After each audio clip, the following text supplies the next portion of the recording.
Mother Nature is a beast, and she's coming right after you. Hey, everybody, welcome back to Dr. Movie MR, which stands for, mechanical rooster. But anyways, in the 70s, we had a very big push for environmental well-being. And this came from all kinds of different forms, from the crying Native Americans standing on the side of the freeway when cars are throwing litter at his feet, or Woodsy the Owl, right? Remember that?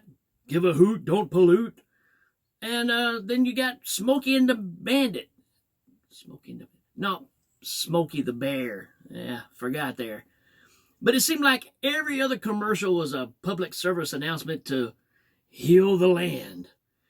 But I can't think of a better mascot that makes a stronger point than if we would have had commercials of the monster from this movie, Prophecy, ripping young deviant kids' faces off because they threw their ice cream sandwich wrappers on the ground, and pollution would be a thing of the past, believe me. And with that being said, anytime that I can talk about Prophecy, the monster movie, I'm absolutely stoked to. I love monster movies, and this one is really top tier for me for a lot of different reasons.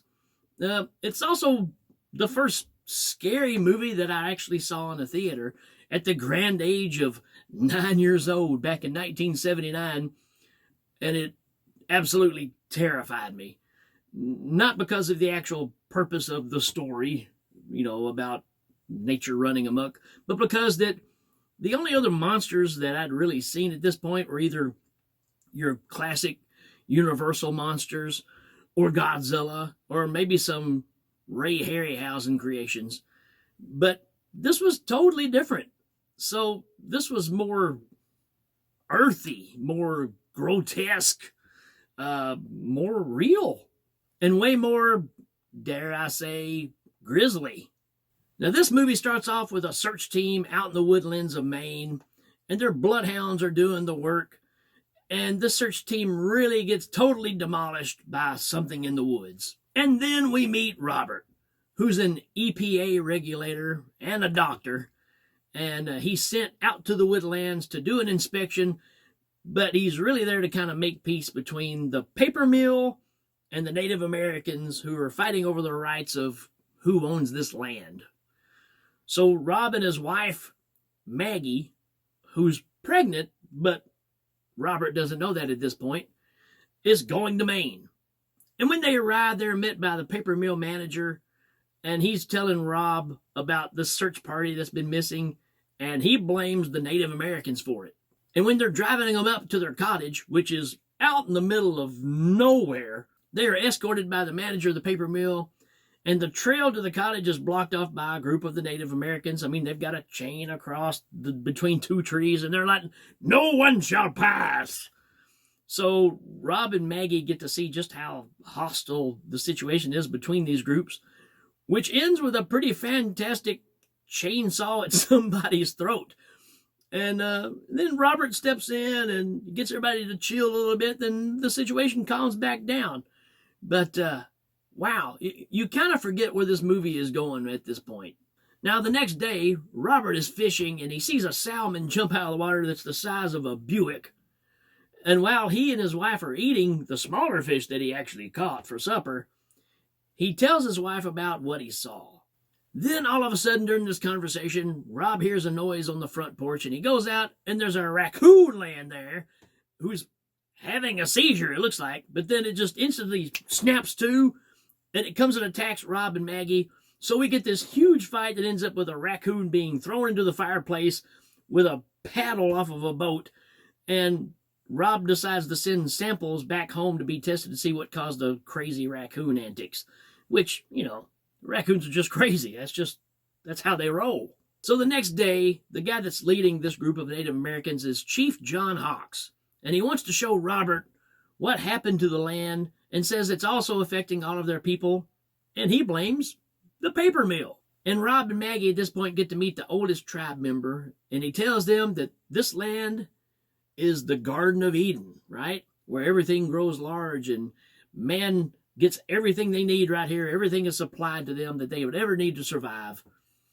And then they see a something out in the water, and Hawks goes out there and he comes back with a 17-pound tadpole, it looked like. Garden of Eden? Point taken. But during this conversation, Rob notices something else. The elder member has a cigarette burning between his fingers, which, hey, I just want to say the woods did not supply that. But he's had it burned down between his fingers, and the man has a lot of burn marks and scars there because he can't feel it. So you're kind of getting this idea of something's really wrong here. Later that day, Rob and Maggie tour the paper mill to see what kind of chemicals they use, and Rob finds out that the mill is using methylmercury. Not just mercury, methylmercury. So Rob does research and finds out that methylmercury is flowing into the water, and the fish absorb it, and then whatever eats the fish gets a high toxic poisoning from it, causing a laundry list of health effects and birth defects. So at this point, we have just established that Rob and Maggie, plus the unknown baby, has ingested toxic fish, and now we have that lingering fear of major birth defects. Not to mention, everyone who lives in this area are in real freaking danger. But Maggie is still not telling Rob about the baby. Like I said, this movie kind of feels like you're watching a drama, and then all of a sudden it just changes gears all of a sudden. What this movie comes down to is we've got a mythical creature that is known to the Native Americans. They refer to him as Katahdin. But supposedly it's a vengeful spirit of all the creatures combined into one organism. So the old Native American is really believing this is nature's protector, but what it really is a mutated, oversized grizzly bear that ate contaminated fish, and it's on a rampage. Now, when you think of sleeping bag deaths in movies, there's always the Friday the 13th one that comes up, right? It's classic, I'll give you that. But I'm here to tell you, right now, the prophecy has the greatest sleeping bag kill of all time. Bo Ransdale will back me up on this. It's the greatest kill of all time because the bear hits the teenager that is running in a full zipped up bodysuit sleeping bag, and he's trying to hop away from the bear, and the bear just smacks him, and he smacks him so hard that he goes flying through the air, and he hits a great big boulder and just gets obliterated. It is phenomenal. So a little later on, at the campsite where the kid just got smashed into smithereens, Rob and Maggie are looking around, and they find two baby mutated bears, raccoons, whatever they are, in a net that was placed in the river, and only one is still alive. And Maggie picks it up and somewhat gets attached to it. It's weird. It's psychological, obviously. But they go back to what was considered the Garden of Eden, and Robert sends a message for the sheriff and the manager of the paper mill to come out there so he can show them, hey, your plant is causing this mutation. So they want to show them the baby cub and the effects of this methylmercury is causing on everything. So Robert's got the live baby sitting on a table, and he's kind of doing a little examination of it, and he can tell that Maggie is getting really upset. So at this time, they go out of the tent, and this is where she tells Rob that she's pregnant. So, yeah, they're both worried at this point. So now the sheriff and the paper mill guy show up, and the paper mill guy can't believe his eyes, can't believe what he's seeing, and he tries to say, hey, we're going to fix this problem. He wants to right the wrong, and he plans on fixing the problem and claims he didn't know anything about it. Evil corporate guys, right? So at least he's got some sympathy, and he's seeing the aftermath, and now he wants to do something about it. But then while they're talking, Mama Bear shows up and shows out.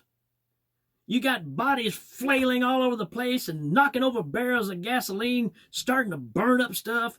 Lots of screeching. People are just flying everywhere, man. It's awesome.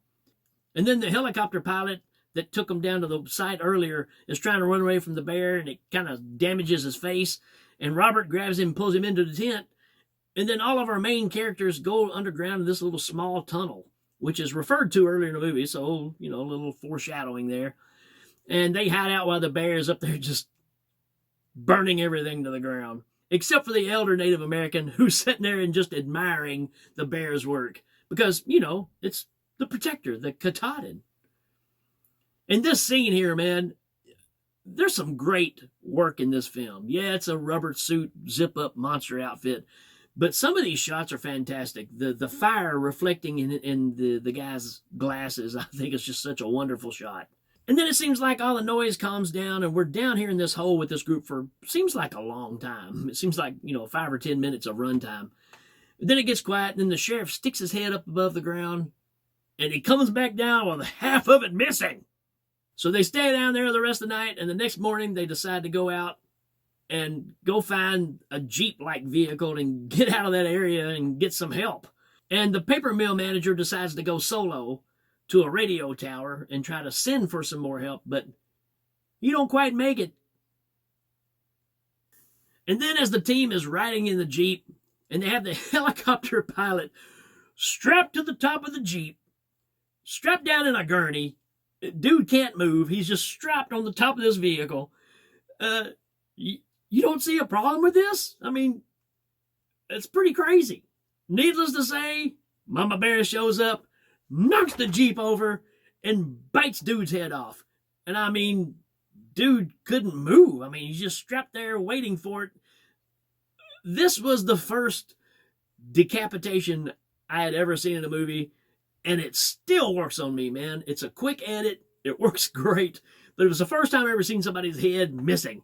Freaked me out.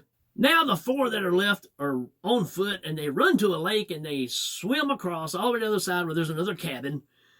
And when they get to the side of the cabin, old dude pops up on the other side, over there with Katahdin, and Katahdin just picks him up and starts slinging him around like crazy in midair, and he's just clamped in the beast's mouth, and he's just swinging him back. I think it's a great shot. You may disagree, but I think it's fantastic. And while they're getting over there and the beast is attacking the old guy, the baby beast is starting to attack Maggie. And Robert decides the only thing he can do is take that baby and just drown it. Well, that just pisses off Mom, right? So here she comes across, and they think she can't swim because she goes under. You don't see anything for a while. It's dead. It can't swim. Well, guess what? It can hold its breath for a long time. Hey, who knows? Maybe it even has gills. But then we get this awesome throwdown where there's the beast, and it's busting up the house that they ran in, and Hawk shoots the bear with a bow and arrow, and man, the bear just smacks him, and he goes flying, kills him instantly. And then Rob grabs one of the arrows, and then the beast grabs Rob, and then Rob just starts going on a stabbing fury with this arrow. Stabs it in the eyes, in the throat. It falls back in the water. Rob jumps all crazy caveman style on it and just goes crazy, just constantly stabbing this thing. Wow. I mean, it's knucking futs. So now the beast is dead. And the next day at the crack of dawn, Rob and Maggie are on the first jet out of town. They're getting the heck out of there. And when they fly over in the woods, the head pops up and it's another mutated bear. The end. So, what can I say about this movie? Well, so many reasons I love this movie. The worst part of the movie, actually, is kind of the monster. Maybe we see it too much. There's some scenes that work really, really great, but there's a few that kind of hurt it too. But for 79, this is about as good as you were going to get as far as a monster. It is a Jaws ripoff of sorts, mixed with that 70s nature runs amok craze of the time. But the thing about this one is the drama is played so well. The acting is really, really good. The cinematography is classic 70s Frankenheimer. You forget for a while that you're even watching a horror movie because of these factors. I mean, this is Frankenheimer's first attempt at making a horror movie, being that he did, so many 70s classics. And even though he was really disappointed with the overall movie and claims that his alcohol problem caused some of the hasty decisions, the beast was supposed to look totally different. If you look at the picture from the cover, that's more reflective of what the beast was actually going to look like. But I think that as the story went along and the producers and everything wanted it to be a little more naturistic, I guess. This is the kind of movie that I think would actually be a great remake. but I'm just afraid they would cheese it up too much and lose the part of the very serious part of the movie that makes it feel like a high budget film. That's what's so weird about it. You got low budget monster, but a very well produced film. So if you like monster drive-in flicks, I can't recommend this one enough. But like most 70s films, it's a little bit of a slow burn, but it's got some of my favorite monster scenes ever in a movie. There you go, folks. Check it out if you know about it. Hey, if you do know about it and you're a fan of it, send me a message and let me know. I would be glad to share your input on these films as well. See you next time, folks.